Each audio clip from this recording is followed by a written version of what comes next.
If a bank tries to steal your hard-earned money, malicious compliance might be necessary. We'll get into that in just a bit, but first, boss told me to stop wasting time helping coworkers, so I did. Alright Reddit, gather round for a story of petty revenge and malicious compliance that left my boss red-faced and my coworkers cheering. I work in IT support for a mid-sized company. My job is to fix tech issues, set up systems, and generally keep everything running smoothly. I'm also the go-to person when my coworkers have questions or need help with something tech-related. It's not technically in my job description, but I don't mind helping out. It keeps things running smoothly and people appreciate it. Enter boss. Boss is the kind of manager who loves metrics and hates anything that doesn't directly contribute to them. One day, boss calls me into their office and says, "I've noticed you're spending a lot of time helping other people. That's not your job. Your job is to focus on your assigned tasks and nothing else. Stop wasting time helping coworkers." I tried to explain that helping others actually prevents bigger issues down the line, but boss wasn't having it. "No, your performance is based on how many tickets you close. If it's not a ticket, it's not your problem." "Understood?" "Understood," I said, smiling sweetly. The malicious compliance begins. From that day forward, I followed boss's instructions to the letter. If it wasn't a ticket, it wasn't my problem. Here's how it played out. Coworker asked for help?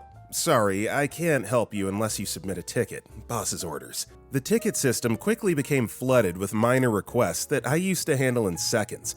Boss started getting complaints about response times. Boss asked me to fix their printer? "Sure thing, just submit a ticket, and I'll get to it as soon as possible." Boss was furious, but couldn't say anything without contradicting their own rule. The CEO's laptop wouldn't connect to the projector before a big meeting. CEO says, "Can you fix this real quick?" And I respond, "I'd love to, but I need a ticket first." Boss's policy. CEO stares at the boss and says, "Is this true?" And the boss starts sweating and says, well, we're trying to streamline processes." The CEO says, "Fix it now." The fallout. The ticket system became so overwhelmed that IT response times plummeted. Departments started missing deadlines because they couldn't get the tech support they needed. Boss was getting heat from all sides but couldn't backtrack without looking incompetent. Finally, boss called me into their office again. "Okay, you've made your point. You can go back to helping people without a ticket." I smiled and said, "Just to clarify, you're officially rescinding the no helping without a ticket rule?" Boss sighed and said, "Yes, consider it rescinded." As I walked back to my desk, a few coworkers shot me knowing grins and subtle thumbs ups. Word had gotten around, and everyone was quietly enjoying the fact that boss's ridiculous policy had backfired spectacularly. One of them even slid a coffee onto my desk with a note that said, "Thanks for taking one for the team."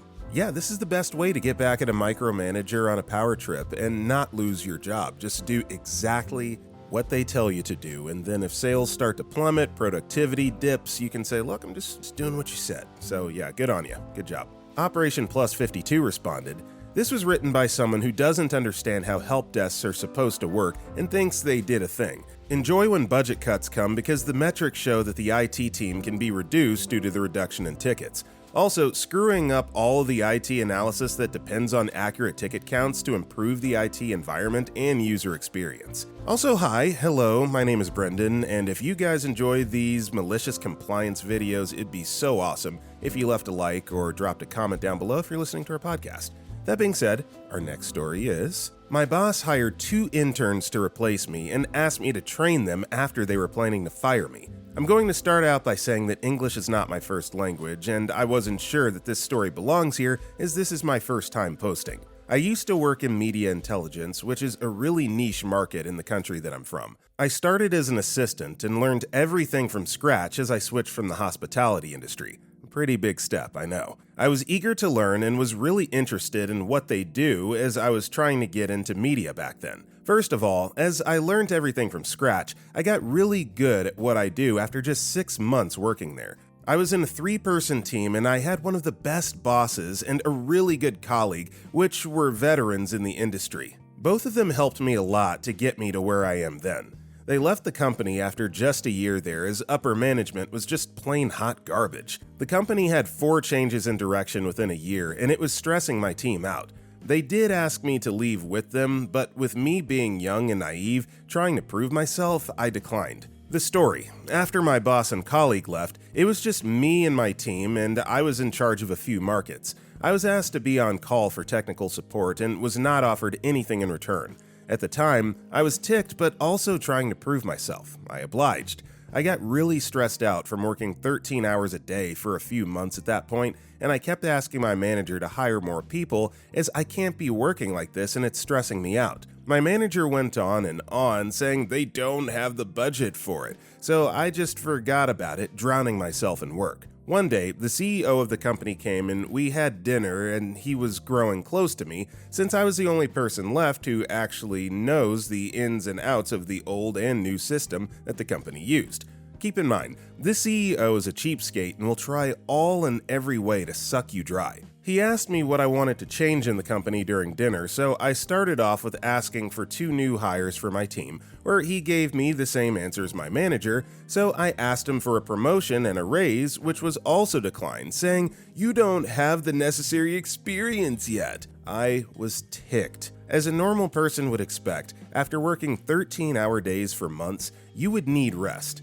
I had almost 3 weeks of PTO saved and I needed the rest. The manager threatened to fire me if I took any PTO, as no one was able to do what I did. I took the PTO anyways. I got well rested and all was good until I came back. There were 2 new faces and I was pretty confused, so I asked the manager who they were and she told me they were my replacements. She told me my notice was 2 months and I had to train them before I leave. She couldn't do anything as I was the only one in the company who knew how to run the legacy and the new system, so realistically she couldn't say that I was not training them properly as she didn't know how things work. Here's where the malicious compliance happens. Since the manager did not know how things work, she told me to train the interns on the legacy systems to know better on how the company was built up, and I did just that.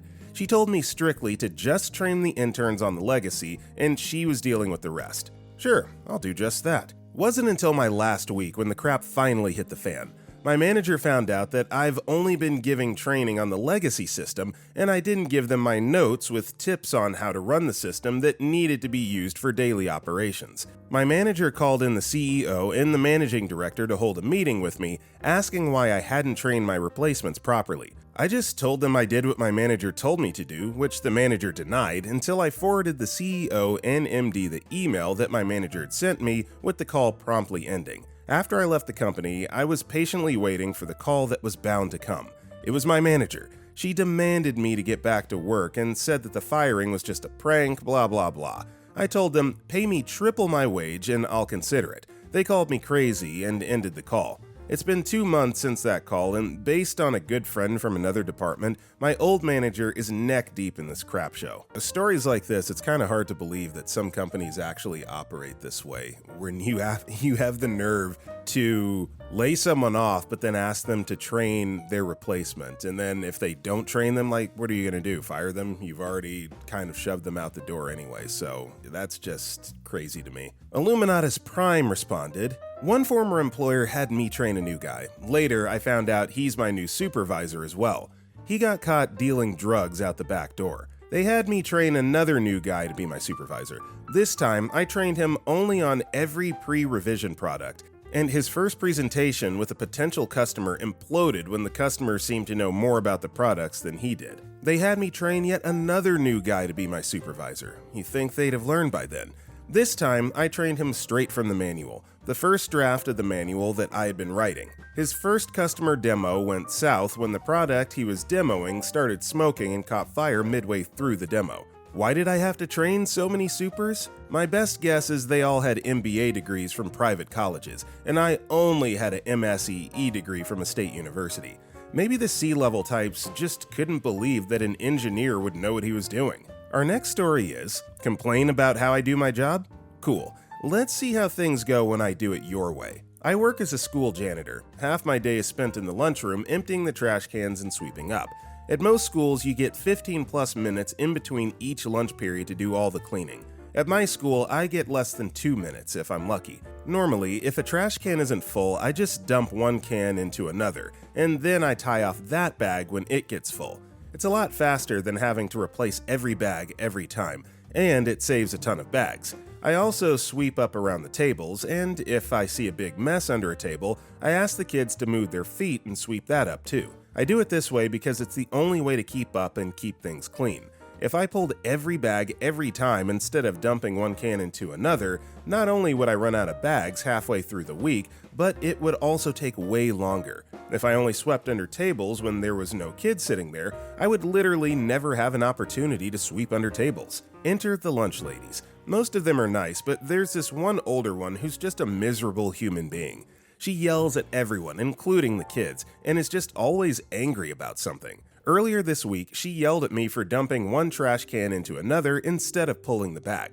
Why she chose today to do this, I don't know, since I've been doing this every day for the past 3+ years. I know how to do my job and didn't ask her opinion, so I just ignored her, didn't say anything, and kept doing what I was doing. Fast forward an hour or two, and I'm getting a call from my district boss that there is a complaint filed against me. The lunch ladies are saying that they don't like that I dump cans instead of pulling bags, and they don't like that I sweep under the kids' feet.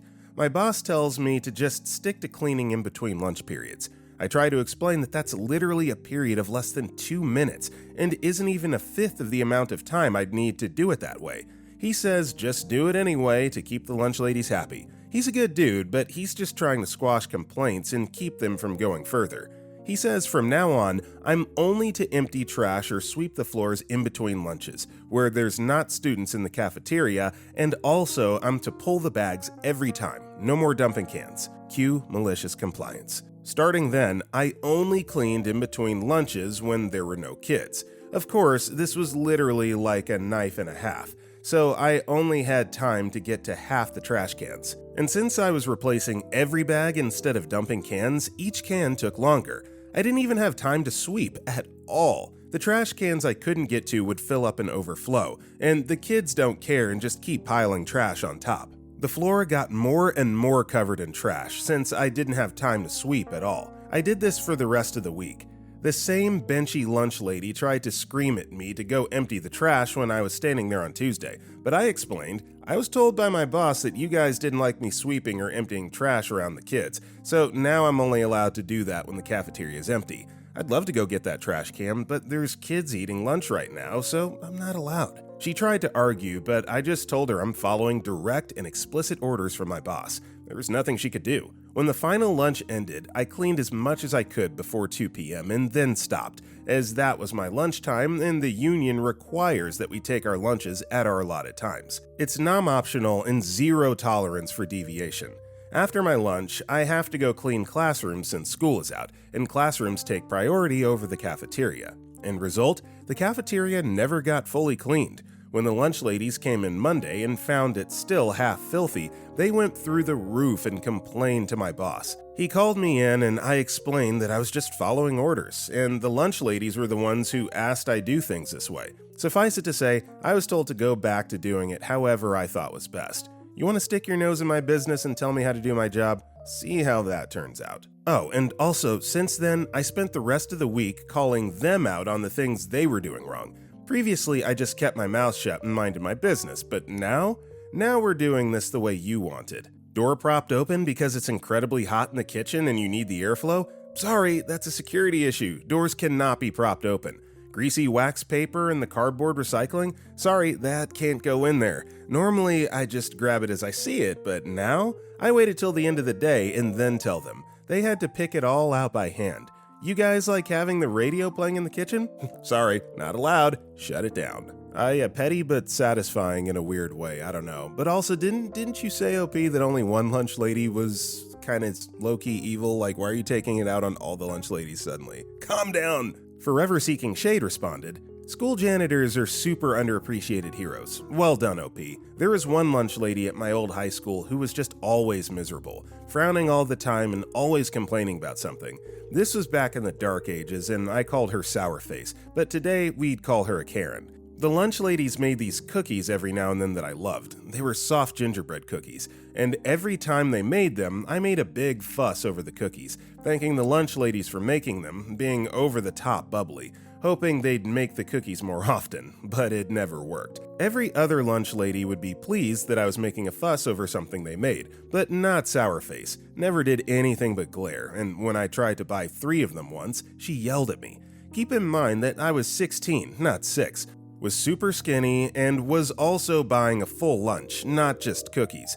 Buying 2 was okay, 3 was apparently not and required yelling. Some people are just miserable humans. Our next story is, delete the legacy knowledge department? Okay. A former employer has decided to shoot themselves in the foot with a bazooka. I thought I'd share it here so you can laugh at them too. In a nutshell, the business built its own in-house software which is designed to cover all aspects of the business, from invoicing, tracking stock, creating reports, semi-automating direct debit billing, and virtually everything else. 1,000 sub-areas. As such, the business ended up with 3 IT departments. One was more hardware issues and basic IT issues. There is the medium IT department, who could fix small issues within specific sub-areas of the software, and the legacy team, who worked on the rawest base level of the software and had kept it functioning for over 20 years. In an effort to cut costs, the senior management decided that the legacy team were no longer required, as they were creating a whole new software anyway and would be ditching the old one within a year or so. In doing so, they also insisted that the large office they occupied was completely emptied. This included several huge filing cabinets of paperwork, compromising dozens of core manuals, and countless hundreds of up-to-date how-to-fix documentation pieces, as well as earlier superseded documents they could refer back to, too. The legacy team sent an email to the seniors basically saying, "Are you sure?" To which they eventually received a terse email back specifically stating to destroy all paperwork. They were also ordered to delete all digital files, to free up a rather substantial amount of space on the shared drive, and wipe their computers back to factory settings. So it was all shredded, the files erased totally, and the computers wiped. The team removed every trace of their existence as ordered and left for greener pastures. It's been 3 months, and there was recently a power outage which has broken something in the rebooted system. The company can no longer add items into stock, which means invoicing won't work, as the system reads, "Can't sell what we don't have."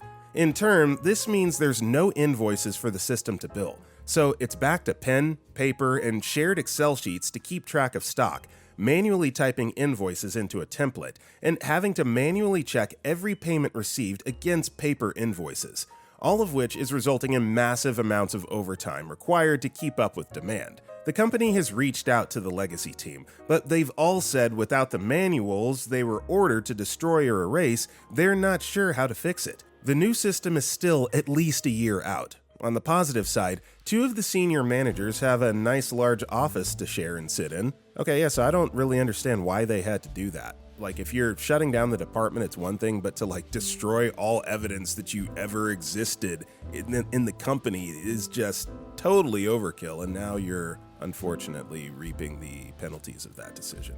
Cody Conior responded, "So sad. I have a feeling this happens a lot. I bet it's even more than a year out, but I think you've implied that too. Most companies I've seen try to do complete rewrites, end up 5 to 10 times past initial estimates." Our next story is, want me to cook for my own appreciation event? Gotta make sure I don't violate the overtime policy. Years ago, I worked in a satellite office of a large department, 300 plus people, in a giant corporation.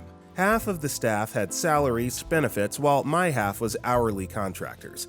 The department was run by 2 vindictive women who were wholly responsible for the toxic environment.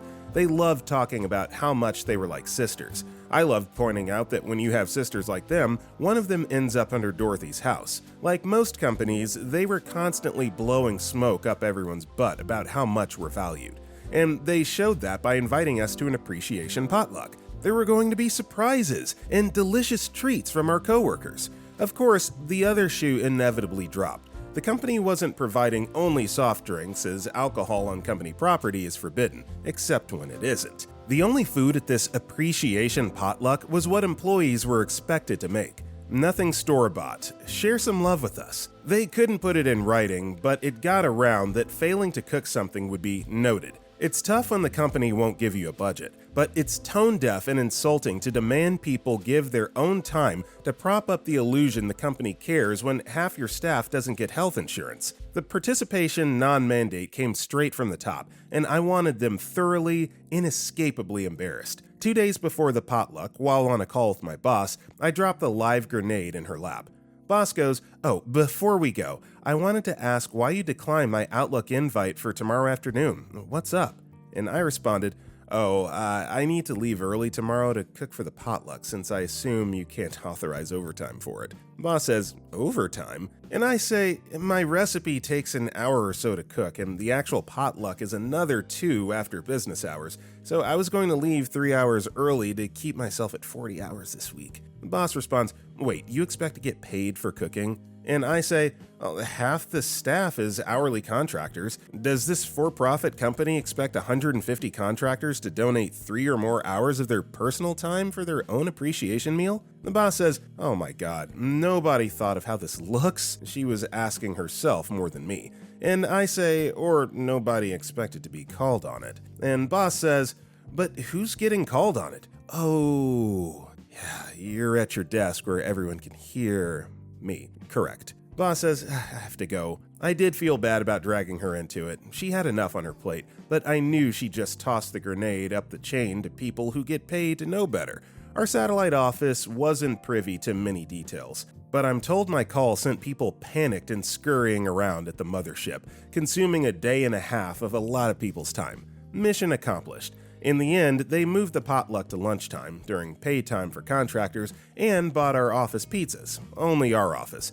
We were, however, instructed not to be eating the pizza when we Skyped in because everyone else would be upset. And yes, all the satellite offices were Skyping in like this was the Dunder Mifflin Infinity launch. Okay, so first of all, shout out for the Office reference there, that was pretty cool, but the other line that really stuck out, it should just be like a mantra for anyone's life. Nothing store-bought. Share some love. Whoever typed that memo, I'd like to shake their hand with gloves on. Lizzie Yote responded, "I love when employee appreciation events require the employees spend their time and money just for the company to take credit for it. If you're paycheck to paycheck, freak your electric bill." Art Garcia SC responded, "We got an email from HR reminding us the boss's birthday was coming up. They were going to bring a card around for people to sign. They were also asking for donations for his party. Recommended $20 donation. Best part, the party was going to be held at some fancy butt restaurant. I'm talking $50 a head minimum. They also said it would look favorably if we attended.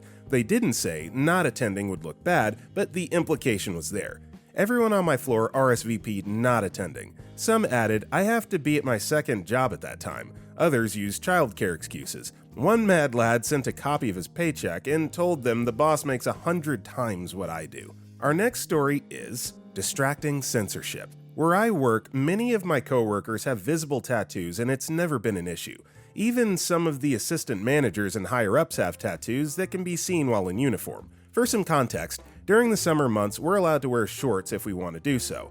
I get very warm during the summer and just don't handle the heat well, so I opt to wear shorts almost every day from May to August. I have a tattoo of a mermaid on the side of my lower leg. It's a typical American traditional mermaid, and she has breasts. The nipple of the mermaid is a black dot, simple and small. It's not overly sexualized or drawn in a pornographic style. Plus, it's on the side of my lower leg, mixed in with many other tattoos so it doesn't stick out. For a few weeks, I had no issue with the tattoo. I even had one manager comment on my leg pieces saying he liked the style. However, one day, one of the assistant managers came up to me and told me my tattoo was all of a sudden inappropriate and out of line for work. She demanded I wear pants or completely cover the chest of the mermaid tattoo every day. I asked her if a customer had complained or if our manager had said something. She said no, that only she took offense to the tattoo and she demanded I cover it. I asked a bunch of people and they thought she was being ridiculous, but this particular manager had a history of steamrolling over everyone and getting her way. Even other assistant managers had issues with her in the past. So I decided, fine, I have to cover the nipples of the mermaid. That's what I should do then. I went to several craft stores to find as many seashell, sea-themed stickers I could find. I also bought some small gemstone stickers and thread. I used the gemstone and thread to make tiny breast tassels for the mermaid. They were super cute and drew lots of attention. I had coworkers and customers all commenting on how cute the tassels were and how creative it was to do that as a cover. The assistant manager that had forced me to cover the tattoo saw what I had done and she wasn't pleased. She had thought I would use band-aids or something to cover the tattoo instead, but I got her to admit that I was technically following her demand as the mermaid nipples were no longer visible. The longer I had to keep the tattoo covered, the more creative I got with it. I used all sorts of fun, flashy stickers and designs. I even used googly eyes at one point. All my coworkers loved it as they agreed it was unnecessary to demand me to cover the tattoo in the first place. Eventually, that assistant manager was fired, and when she left, I stopped covering the mermaid. I haven't had any issue with any other managers about it, but I think the issue is resolved and that at least I had some fun while it lasted. I was gonna say, why stop? Keep it going. That's actually a really cool idea, and I wouldn't even call this malicious compliance. I'd just be like, I'm doing this awesome thing and also unexposing my mermaid tattoo. Not because anyone told me to or anything, right? Wolf Knights replied, I had a similar issue and I worked at a reception. I have an armband tattoo, and just a tiny bit came out from under my shirt. I'm talking millimeters. After a few weeks, all of a sudden, I was told to cover it up because of customers. So I put an over-the-top bandage over it. Every customer that came in was like, oh my god, did you hurt yourself? And me, no, I got a tattoo there you're not supposed to see, that's all. I kept this up for 2 weeks, then got told I didn't have to cover it up anymore. Higher Event replied, No, I didn't get hurt, it's a tattoo, and I covered it up to prevent your psyche from being harmed by the knowledge of the existence of tattoos. Management is very concerned about your mental health, specifically Bob. Bob, right over there. You should thank him for looking after you like he does. Our next story is, my bank tried to rob me of my hard-earned money. Back in the early 2000s, I was collecting all my change in one of those big plastic water jugs for water dispensers. I had it about 60% full and needed to cash them in to make ends meet, so I lugged this thing into my local bank. Now, I learned the hard way prior to this that the bank would not accept pre-rolled coins. They told me there was no way to verify that the rolls contained actual coins, and that they would have to rip every one of them open to verify. After the explanation, it made sense, but it was kind of frustrating since I spent the money and time to roll these coins up thinking I was helping them out. So this time, I kept them all loose in the jug. I also know they have one of those coin counting machines because I've seen them use it the last time, and it made light work of all the coins they had unwrapped from the rolls. But it's been a few years since I last did this, so here I was, waiting in line for the next available teller with my jug of loose change, probably weighing 40 to 50 pounds worth. When my time came, I waddled the jug up to the base of the teller desk and told them I wanted to cash it in. This is when they told me that they charge something like a 10% fee to count the change. I turned my head to the right, where there was a small room, and sure enough, the same coin counting machine was sitting in there. I said, "You aren't counting it, you're just pouring it into that machine and it'll count it for you." They simply replied, "It's just our policy, sir." Then I said, "You're my bank, isn't that a service you're supposed to provide me?" And they said, "We charge the same rate for everyone." So I asked how much change they would take without charging me the fee, and they said $50. So I knelt down, tipped the jug over, and poured as much of it into my hand as possible and put a couple handfuls worth onto the counter.